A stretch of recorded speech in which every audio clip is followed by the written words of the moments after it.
Good evening students. இன்னைக்கு வந்து second லெசனோட next detail நம்ம பார்க்க போறோம். அந்த क्वेश्चन என்னன்னா what are the difficulties involved in measuring national income? So this is also the important 5 mark question இது. So இந்த லெசன் அப்படியே நான் அந்த ஆன்சர்ஸ் வந்து நான் அப்படியே படிச்சுட்டு உங்களுக்கு அப்படியே எக்ஸ்பிளைன் பண்றேன். இது நம்ம டெக்ஸ்ட் புக்ல பேஜ் 28 and 29 இருக்கு. ஸோ இந்த வீடியோவில் சில இது நம்மளுக்கு சரியாக வரலன்னா கூட you can refer the text book. So ஏன்னா நான் லைன் பை லைன் தான் நான் உங்களுக்கு எக்ஸ்பிளைன் பண்ணும்போது you can easily trace out அது எங்கேருந்து வருதுங்கிறத you can trace out. So first வந்து in India a special conceptual problem is posed by the existence of large unorganised and non monetised subsistence sector.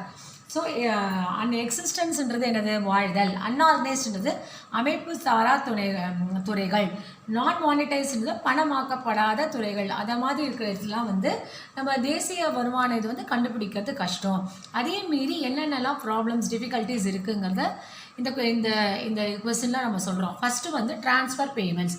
Government make payments in the form of pensions, unemployment allowance, subsidies, etc. These are government expenditure. So அதாவது அரசாங்கத்துக்குன்னு உள்ள செலவுகள் என்னென்ன செலவுகள்னா pension, ஓய்வூதியம், unemployment அலவன்ஸுங்கிறது வந்து என்னென்னா வேலை இல்லாதவங்களுக்கு தரக்கூடிய ஊதியம். இது சப்சிடைஸ்ன்றது வந்து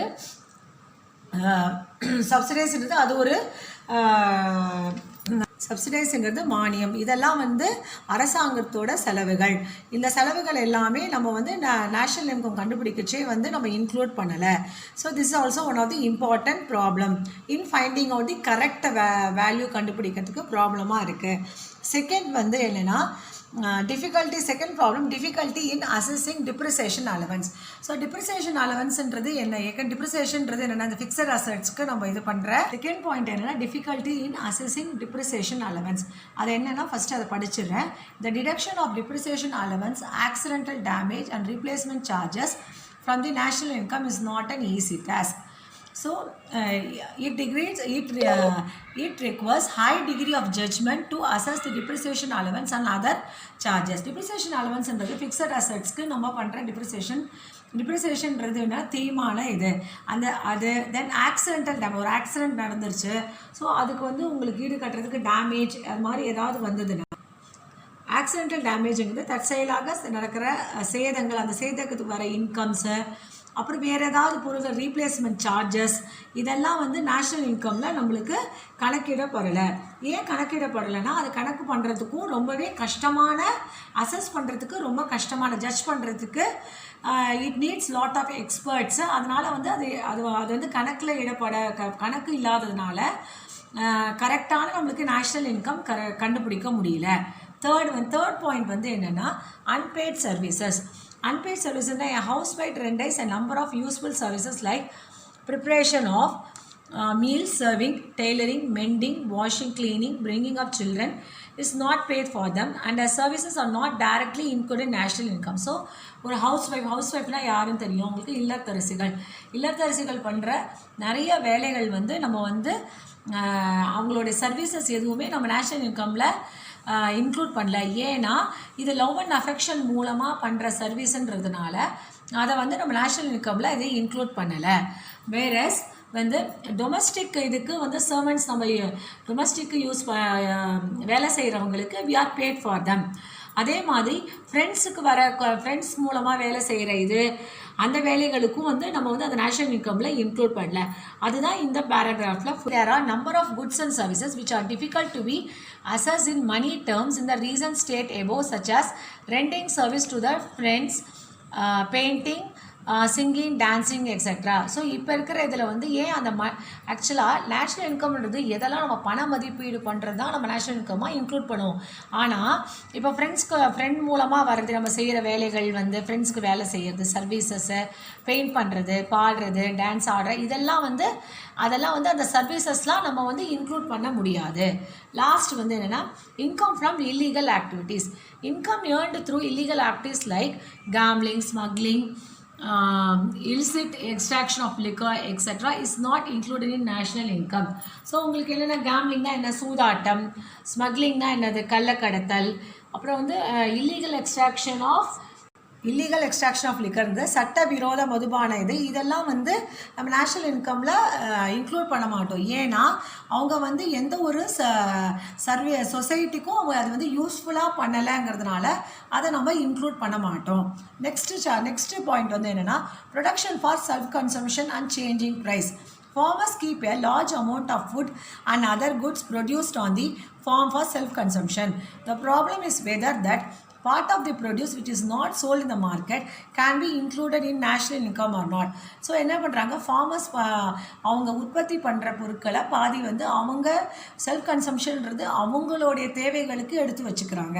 ஸோ அதை வந்து என்ன மார்க்கெட் இதுக்கு எதுவுமே வரலைங்கிறதுனால அதை வந்து நேஷ்னல் இன்கமாக இன்க்ளூட் பண்ணணுமா வேண்டாமாங்கிறது ஒரு பெரிய சந்தேகமாகவே இருக்குது. ஏன்னா அதுக்கு மேலும் வந்து நேஷ்னல் இன்கம் வந்து ப்ராடக்ட் மெத்தடில் வந்து நம்ம என்ன பண்ணுறோம், இன்கம் இஸ் பேஸ்ட் அந்த என்ன ஃபைனல் குட்ஸ் அண்ட் சர்வீசஸ் எல்லாமே நம்ம மார்க்கெட் ப்ரைஸில் தான் நம்ம இன்க்ளூட் பண்ணுறோம். So the rise to solve this problem economics calculate the real national income at a constant price level by the consumer price index. So என்ன பண்ணாங்க, எக்கனாமிக்ஸ் என்ன கடைசியில் என்ன சொல்கிறாங்கன்னா, நம்ம ப்ரைஸ் லெவல் இதை வந்து எப்படி வந்து நம்ம கால்குலேட் பண்ணுறோன்னா கான்ஸ்டன்ட் ப்ரைஸ் வச்சு பண்ணானா ஸோ தட் நம்மளுக்கு வந்து கரெக்டான ஒரு நேஷ்னல் இன்கம் நம்மளுக்கு கிடைக்குங்கிறது எக்கனாமிக்ஸ் பாயிண்ட் ஆஃப் வியூ சொல்கிறாங்க. நெக்ஸ்ட்டு வந்து capital gains. The problem also arises கெயின்ஸுங்கிறது முதலீடு வரவுகள்.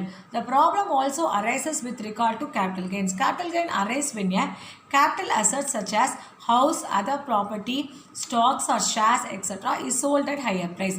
இப்போ கேபிட்டல் கெயின்ஸாக என்னென்னா ஏதாவது நம்ம ஒரு வீடு வச்சுருக்கோம், அந்த வீடு வந்து வாங்கின விலையோடு நம்ம அதிக விலைக்கு விற்கிறோம்.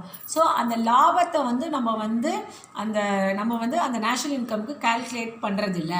ஸோ ஜென்ரலாக வந்து என்னென்னா capital gains are excluded from national income மதிப்பீடு பண்ணுச்சு கேபிட்டல் கெயின்ஸை வந்து நம்ம கணக்கீடு பண்ணுறதில்ல.